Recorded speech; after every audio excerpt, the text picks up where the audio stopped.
안녕하십니까. 드림타워 투자자문대표 박일권입니다. 제가 오늘은 어제 나온 기사가 굉장히 좀 주목해 보실 기사가 있어서 말씀을 드릴 텐데요. 최근에 이제 재건축 아파트의 가격 상승이 심상치 않다는 얘기 계속해서 나오고 있습니다. 그래서 오늘 그런 기사를 통해서 앞으로 우리가 어떻게 투자 방향을 잡아야 될지 준비를 해드렸는데요.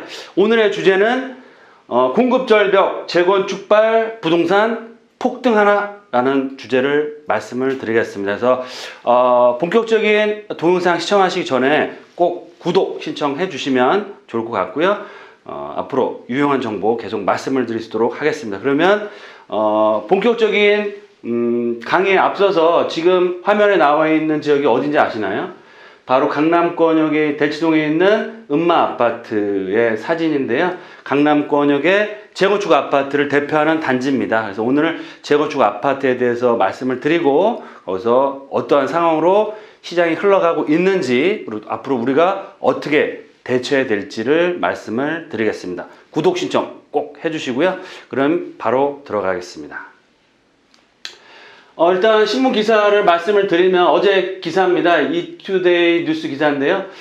공급절벽 강남 재건축 아파트 폭등 조짐 보이시죠? 강남 아파트 조짐을 보이고 있고 그 이유는 뭐냐면 공급 재개발 재건축에 대한 규제가 굉장히 심해지고 있기 때문에 거기에 따른 반발, 시장의 역습이 시작됐다라고 보시면 좋을 것 같습니다. 서울 재건축 아파트 작년에 9.13 대책 나온 이후에 계속해서 약세를 보였고요. 뭐 음마아파트나 주공아파트 같은 경우는 최고가 대비 거의 20% 가까이 하락을 한 상태에서 거래가 된 경우도 있는데 친척 간의 자전거래 여러 가지 얘기가 있지만 그럼에도 불구하고 최근에 5월 달에 가격이 바닥을 찍고 거래도 일어나면서 전고점을 향해 가고 있다라는 내용입니다. 그래서 보시는 것처럼 재건축 아파트 단지가 가격대가 들썩이고 있고요. 서울 재건축 아파트가 반등함에 따라서 일반 아파트도 투자의 매수 심리가 변하고 있다라고 보시면 좋을 것 같습니다. 일단 그 강남 재건축 아파트의 대장주인 음마아파트 말씀드렸죠. 음마아파트도 하락폭이 거의 다 회복이 됐고요. 전고점에 가까운 금액으로 실제로 매매 거래가 이루어지고 있고 송파권역 헬리오시티의 입주에 의해서 전셋값이라든지 매매가 약세를 면치 못했는데요. 그런 주공 아파트 주공 5단지 같은 경우도 거래가 좀 되면서 전고점에 근접을 하고 있다는 내용이 나오고 있습니다. 왜 이렇게 재건축 아파트 경기도 안 좋고 문재인 정부에서 계속해서 누르고 있는데 반등을 하고 있을까요? 그 이유는 뭐냐면 가장 중요한 요소는 수요와 공급, 수급의 문제를 해결할 수는 없다. 즉 강남권역의 새 아파트, 안전자산으로서 재건축 아파트를 선호를 함에도 불구하고 규제를 함에 있어서 잠깐 동안의 매수 심리는 좀 죽을 수 있어도 향후에 경기 상황이나 투자 심리의 반전에 의해서 언제든 다시 가격 상승을 보일 수 있다라는 내용이고요. 거기에 가장 큰 그런 가격 상승의 요인은 앞서 제가 말씀드린 것처럼 사람들은 서울에 살고 싶고 특히 서울에서도 입지가 좀 강남권이나 도심권, 역세권의 새 아파트, 살기 좋은 아파트를 거주를 원하는데 정부에서 인위적으로 계속해서 규제를 하다 보니까 공급 물량도 앞으로는 줄어들 수밖에 없고 거기에 따른 수급이 무너지면서 언젠가는 가격대가 정말 급등할 수 있다는 심리들이 시세에 반영되고 있다라고 보시면 좋을 것 같습니다. 그래서 이런 규제 정책만으로는 시장을 결코 잡을 수 없다라고 보시면 좋을 것 같습니다. 그래서 다음 자료를 보시면 강남 4구 아파트, 강남 강동구도 있죠.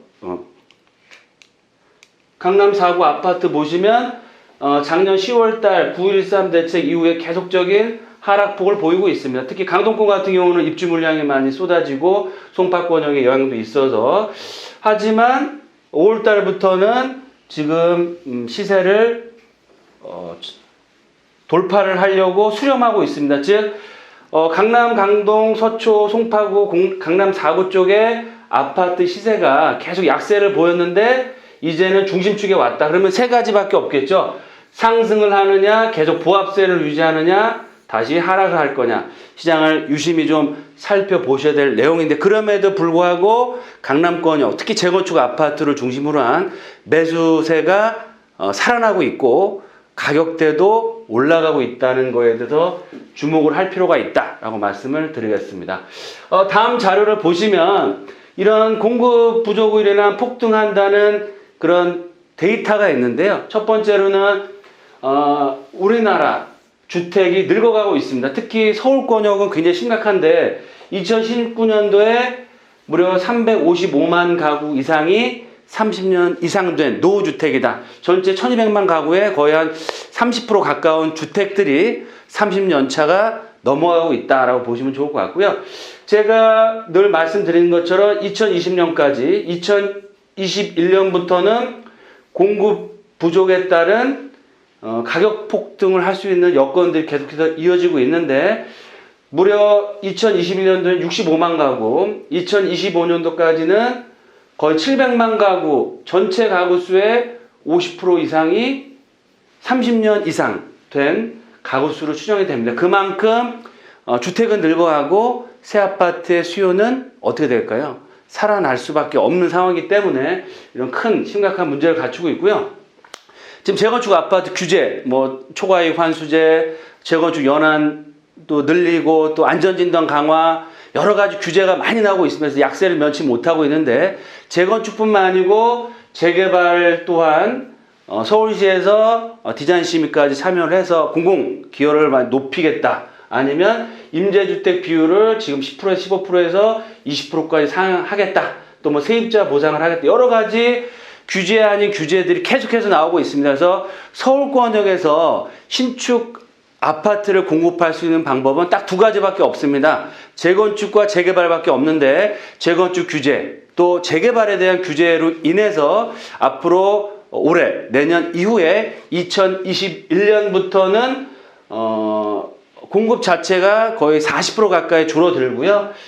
지금 현재도 작년 대비해서 2019년도 지금 인허가 물량 자체가 약 30% 이상 급격하게 감소를 하고 있습니다. 즉 인허가가 줄어들면 그만큼 신축 주택의 공급도 줄어드는 거고요. 거기에 맞춰서 향후에 2, 3년 후부터는 또 공급 물량 감소에 따른 수요 밸런스가 안 맞아지기 때문에 서울권역 핵심 지역의 새 아파트 가격이 정말 다시 한번 급등할 수 있는 그런 여건들을 하나하나 갖춰가고 있다라고 보시면 좋을 것 같습니다.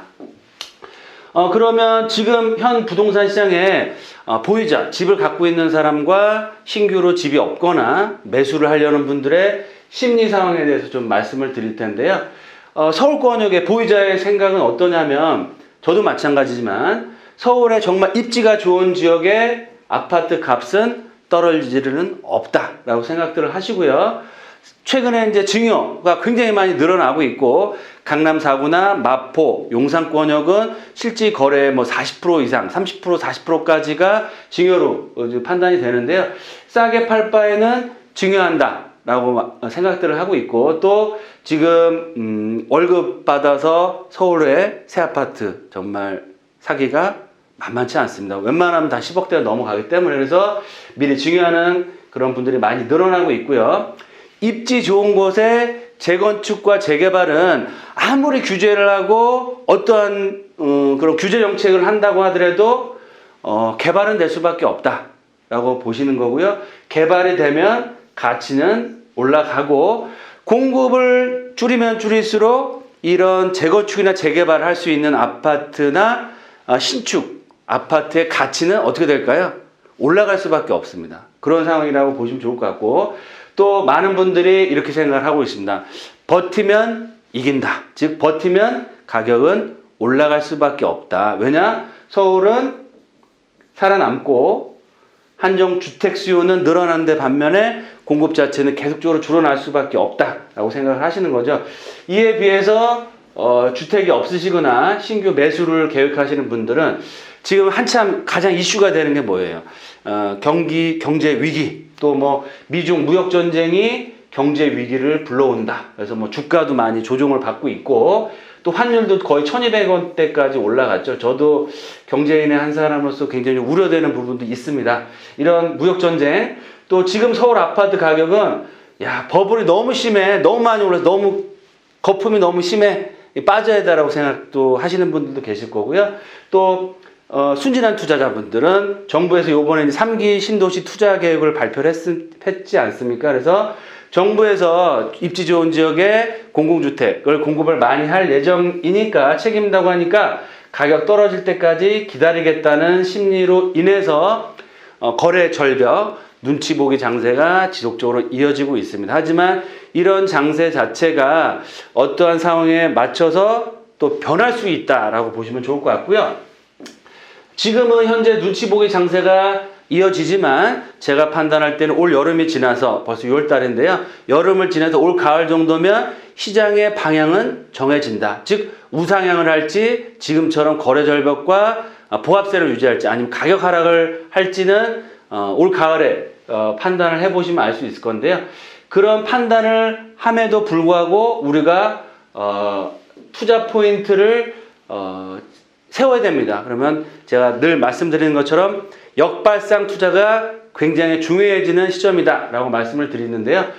첫 번째, 경제 성장률이 1분기에 마이너스 성장을 했습니다. 그래서 저도 걱정이 좀 많이 되고 있습니다. 하지만 경제 성장률이 마이너스가 된다고 하더라도 이게 큰 위기로만 전이가 되지 않으면 오히려 반대로 여러 가지 부동산에 유리한 상황들이 연출될 수 있다. 즉 내년에 총선이 기다리고 있고요.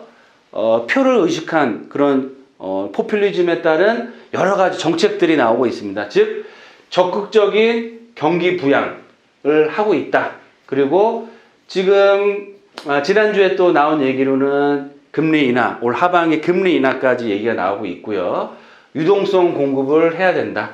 즉 쉽게 말해서 돈의 가치가 점점점 하락할 수밖에 없고 정부 여당에서도 돈을 총선이나 정치적 여러 가지 이유로 해서 계속해서 돈을 찍어내고 있습니다. 정말 돈의 값이 정말 똥값이 될 정도로 가치가 없어지고 있고요. 지금은 규제 정책 그리고 불안한 심리로 인해서 부동산으로 돈이 들어오지 않고 있지만 이런 여러 가지 이유들이 어느 순간 부동산에 유입이 된다고 했을 때는 큰 가격 상승, 생각지도 못할 급등 장세가 또 연출이 될 수 있다라고 말씀을 드리겠고요. 최근에 또 가장 핫 이슈죠. 리디노미네이션, 화폐 개혁 얘기가 많이 나오고 있는데 뭐 공론화를 해야 된다. 또 하는 총재는 또 안 한다. 여러 가지 얘기 나오고 있습니다. 하지만 화폐 개혁을 하든 안 하든 이런 것들이 부동산 시장에 굉장히 많은 지금 영향을 주고 있습니다. 그래서 제가 많은 투자자분들 상담해 드리는 분들도 화폐 개혁, 리디노미네이션 되면 정말 부동산만한 게 없어서 투자처를 찾고 투자를 하려고 한다라는 얘기도 말씀 많이 하시고요. 현지 부동산에서도 많은 부동산 사장님들이 리디노미네이션에 대해서 말씀을 많이 하고 있습니다. 리디노미네이션이 되면 어떻게 되나요? 화폐 가치는 그만큼 줄어들고 반대급부로서 자산 가치, 안전자산인 부동산의 그런 투자 수요는 늘어날 수밖에 없다라고 말씀을 드리겠습니다. 그래서 이런 경제적인 전체적인 상황은 굉장히 안 좋게 흘러가지만 큰 위기가 터지지 않는 한 여러 가지 정부 정책적인 측면 또 화폐 개혁이라든지 여러 가지 상황 자체가 부동산으로 쏠림 현상이 일어날 수 있는 그런 시츄에이션들이 일어나고 있다라고 말씀을 드리겠고요. 두 번째로는 앞서 말씀드린 것처럼 서울권역의 핵심적인 지역에 주택 공급이 급감을 하고 있습니다. 재건축 재개발이 내년서부터 무려 30% 이상 감소를 하고요. 이런 규제 정책으로 인해서 앞으로 당분간은 정권이 바뀌어서 규제 정책을 확 풀지 않는 선은 하지 않는 한은 공급 자체를 획기적으로 늘릴 수가 없습니다. 그러면 말씀드린 것처럼 서울권역의 입지가 좋은 지역의 수요는 잠재해 있습니다. 지금도 청약시장을 보면 정말 입지가 좋고 분양 가격이 메리트 있는 지역의 청약 경쟁률은 몇십 대 1을 지금 보이고 있기 때문에 그만큼 안전자산, 실거주로서의 아파트에 대한 수요는 살아있다라고 보시면 좋을 것 같습니다. 그래서 수요는 살아있지만 억지로 규제책을 내므로 해서 이런 그런 투자 심리를 누르고 있지만 언제든 상황이 바뀌면 상황은 반전될 수 있다라고 보시면 좋을 것 같습니다. 그래서 세 번째로는 서울권역의 핵심 지역, 제가 늘 말씀드립니다. 지방 소멸, 또 수도권 보합, 서울은 강세장을 계속해서 연출할 수밖에 없다라고 말씀드리는데요. 서울에서 핵심 지역, 강남권역, 도심권역, 또 한강변, 직주 근접의 역세권 지역의 가치는 지금도 살아있고요. 영원히 불변합니다. 그래서 이런 서울의 핵심 지역 중심으로 해서 신축 아파트나 입주권, 재건축, 재개발, 지분 투자를 하시는 것도 좋은 투자 방향이 될 수 있다라고 보시면 좋을 것 같고요. 이런 상황에 투자는 웬 투자라고 생각하시고 시장을 멀리하지 마시고요. 늘 이런 저희 방송을 좀 보시면서 심리가 어떻게 움직이는지 꼭 체크를 해 보시면서 내가 갈아타기나 신규 투자 지역이 어느 지역인지 앞으로 미래 가치, 앞으로 4, 5년 후에 어느 지역, 어느 종목이 뜰 지역과 매물인지를 지금부터 공부를 하시면서 임장활동 하시면서 알아보시고 이런 상황 자체가 흘러가는 것들을 꾸준히 모니터링 하시다가 정말 상황이 바뀌어서 상황이 반전이 되는구나 라고 판단이 되시면 과감하게 투자를 또 결정하시는 것도 좋은 투자 방법이 될 수 있다라고 말씀을 드렸습니다. 이렇게 해서 말씀을 드리겠고요. 구독과 좋아요 항상 눌러주시고 제가 늘 말씀드린 것처럼 오늘 주제 간략하게 다시 정리해드리면 서울의 수요는 살아있다. 지금 현재는 각종 규제와 경기의 불확실성으로 인해서 이런 심리 자체가 살아나지 않고 있지만 정책적인 변수, 특히 또 화폐 개혁이라든지 유동성, 금리 인하로 인해서 언제든 대규모 자금과 투자자들이 서울권역 핵심 지역으로 언제든 신규 유입될 수 있는 상황이다라고 보시면 좋을 것 같고요. 그에 맞춰서 내가 갈아타기 하는 지역, 갈아타기 하고 싶은 지역, 살고 싶은 지역 매물들 지금부터 꼼꼼히 살펴보시고 올 여름이 지난 후에 올 가을 정도 시장 상황이 어느 정도 결정이 된다라고 했을 때는 과감하게 투자에 나서시는 것도 좋은 방법이 될 수 있다라고 말씀을 드리겠습니다. 오늘 방송 이 정도로 마무리해 드리고요. 이제 더워지는 6월이 됐습니다. 항상 몸 건강하시고 투자 서울권역, 도심권역이나 궁금하신 사항이 있으시면 언제든 저희 드림타워에 전화 주시고 상담 받으시고 좋은 또 투자 방향 같이 만드셨으면 좋겠습니다. 감사합니다.